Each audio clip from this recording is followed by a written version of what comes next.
Toyota Grand Highlander gets a little relief for 2024 by coming with more space, offering more third row and cargo room. This leaves the Highlander free to focus on its core mid-size mission, which starts with eliminating the base L trim from its crowded lineup, and sorry if it disappoints, that's all the changes for 2024. The car continues to deliver the smooth ride and acceptable handling characteristics expected of a family-focused SUV. If it has a wild side, we haven't experienced it. The interior is well equipped, again prioritizing useful and logical utility features above all else. The infotainment is intuitive, a number of driver assistance features come standard, and the turbocharged and hybrid four-cylinder powertrains deliver decent fuel economy.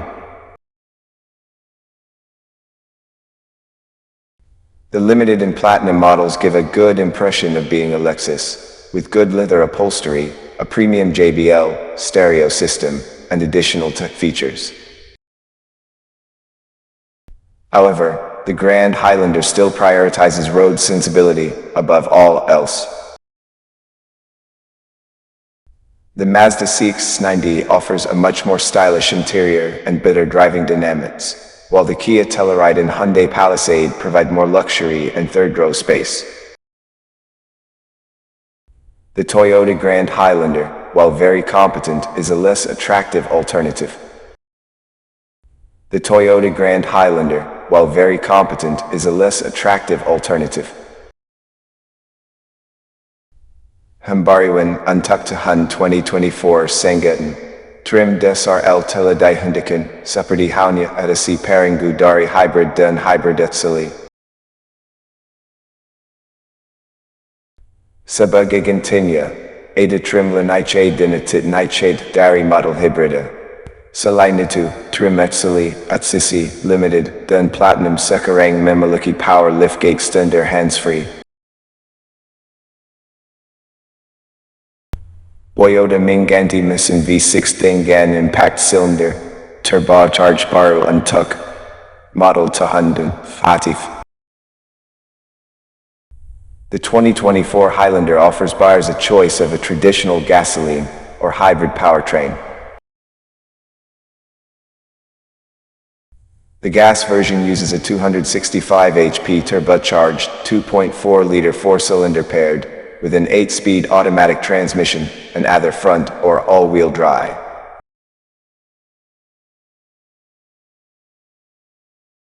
The gas version uses a 265 HP turbocharged 2.4-liter four-cylinder paired with an 8-speed automatic transmission and either front or all-wheel drive.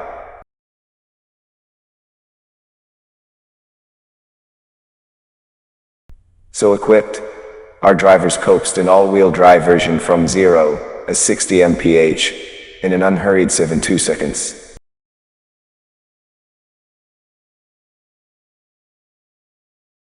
The Highlander Hybrid employs a 2.5-liter four-cylinder and 2 electric motors for a combined 243 horsepower.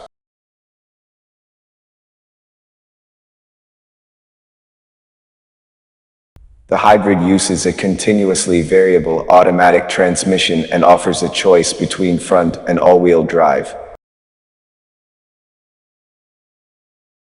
Though considerably more fuel efficient, the Highlander Hybrid keeps pace with the gas car, trailing it by just 1/10 of a second in the 0-60 mph run. Both versions provide the stable and predictable ride and handling characteristics preferred for family chauffeur duty. Once a bit of an outlier, the Highlander Hybrid now has a bevy of competitors, including the Ford Explorer Hybrid, Hyundai Santa Fe Hybrid, and Hafgided Haridma. Bidding these electrified utes against each other, the Toyota comes out on top in terms of fuel economy. Step inside the new Grand Highlander, and you'll find an interior layout that feels notably similar to the standard Highlander as you'd expect, as well as the nearly as due Toyota Crown.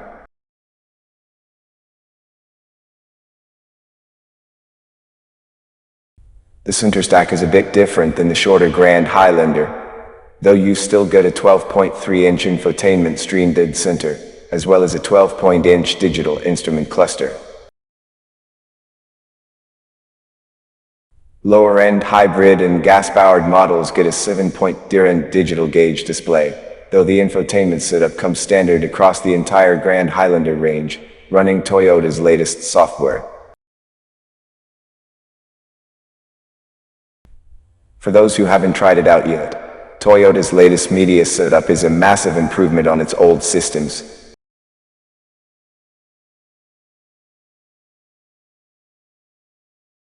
So it's definitely worth a test drive if you have a last-generation Highlander or are upgrading from any pre-Tintanti model in the brand's lineup.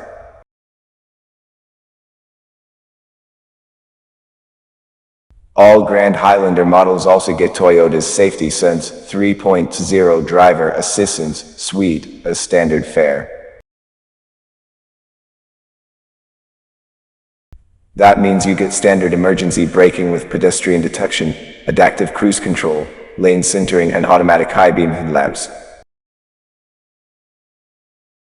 Stepping up the range adds in more luxurious features like front and rear parking assist, traffic jam assist, ambient interior lighting, a panoramic roof, and a digital rear-view mirror.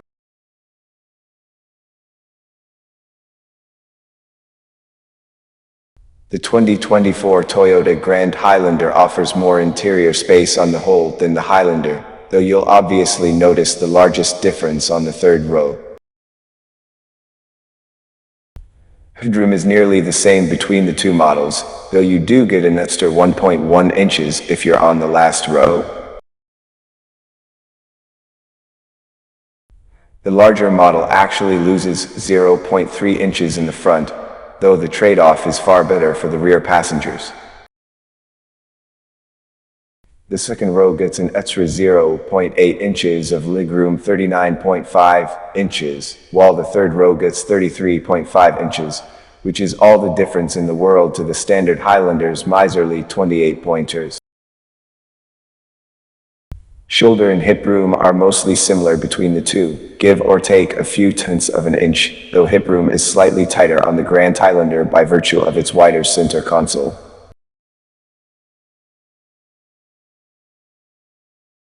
The base La model, remember, the L is phased out for 2024 seats 8 passengers, but second row captain's chairs are available on the Absoli and above trims, bringing the passenger count to 7. While passenger space here is on par or slightly roomier than the CX-90, the Chevrolet Traverse remains the king of passenger space. Its third row offering almost 6 inches more legroom than the Highlander. Cargo space is also equal, with only 4 carry-on suitcases fitting behind the Highlander's third row, compared to the Traverse's 6. Materials throughout the cabin have been upgraded from the previous generation Highlander, and the design is simple yet functional. The top-end Limited and Platinum models provide maximum comfort with leather upholstery, larger infotainment screens, ventilated seats, and more frills, but are still inferior to the feature-packed Palisade and Telluride. The La and Axle make do with an 8.0-inch infotainment screen, but a 12.3-inch setup is optional on the XLE and standard Unlimited and Platinum. The latter also gets a 12.3-inch digital gauge cluster, while the rest of the lineup uses traditional analog gauges with a small 7-inch information screen.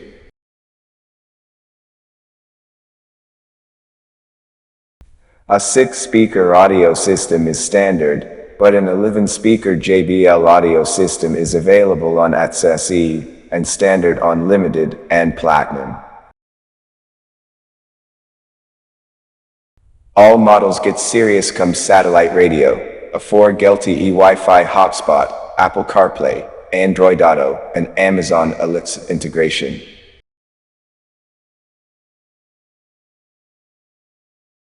An integrated wireless smartphone charging pad is standard on XLE and above.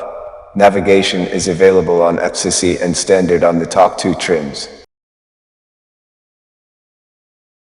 Weirdly, I haven't been drawn to the standard Toyota Highlander, even with its most recent redesign. Perhaps it's the rounder styling or the tight third-row quarters, but as popular as it is, I feel it's a safe and somewhat anonymous choice than something I'd really want to spend my money on. At first, I thought the Grand Highlander was more of a cynical marketing exercise to fill a contrived gap between the Highlander and Sequoia. So much more sense after trying it out for a week or so.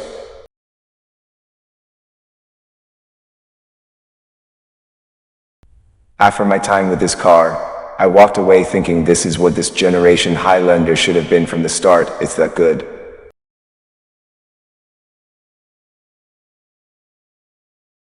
The more angular styling of the Grand Highlander against its smaller, smoother sibling may put some people off, but I honestly like it.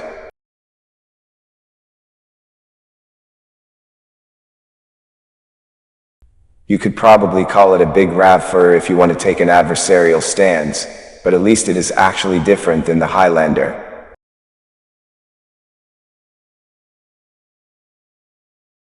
Between the styling differences, the hybrid max powertrain and the interior design, it's clear Toyota really thought out the details. And it hits the mark for the folks who are going to want this car most, families that want a spacious, comfortable companion to tackle whatever life throws at them for many years to come.